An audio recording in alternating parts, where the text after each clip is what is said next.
गणति TV को आपण मानक स्वागत। आज मुख्य खबर छत्रपुर ब्लॉक अंतर्गत कणमणा पंचायत स्थित तराईपाटपुर ग्राम में गणेश पूजा अर्चना धूमधाम रे आरंभ हो जाइछि।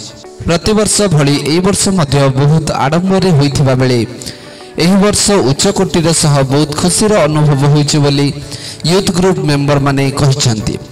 एहा सह समस्त ग्रामवासी अन्नप्रसाद सेवन करा जायथिबा बेले ता परदिन समापन तथा विसर्जन करा जायछि। एहा सह समस्त ग्रामवासी अन्नप्रसाद सेवन करा जायथिबा बेले ता परदिन समापन तथा विसर्जन करा जायछि। एही पूजार मुख्य दायित्व ग्रहण करथिले गणेश बेहेरा, मनोज बेहेरा, उमाकांत बेहेरा, माधव बेहेरा, शिव बेहेरा, प्रकाश बेहेरा और तृप्ति बेहेरा, पवित्र बेहेरा, जितु बेहेरा, अनुप बेहेरा, सुमित बेहेरा, रजत प्रधान, विभु बेहेरा, संजीत बेहेरा सहयोग करथिले।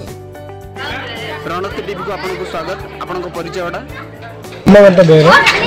आपनकर जो आज गणेश पूजा उपलक्षे जो गणेश पूजा आपनकर आयोजन होइतिला आज विसर्जन हो जाउछि आ आपण केते खुशी है आपरे कोन कहया पे चाहंती? हम तो बहुत खुशी अछि कि गणेश पूजा उपलक्षे रे हमर यूथ संघ क्लब हमें बहुत खुशी जो आम तराईपाटपुर आम गोटे गणेश पूजा करी प्रत्येक वर्ष गणेश पूजा होती किंतु ए वर्ष गोटे निहारा गणेश पूजा गोटे कलु आम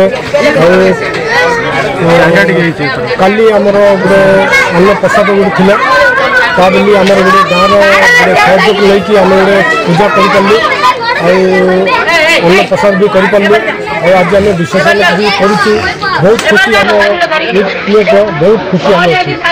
धन्यवाद।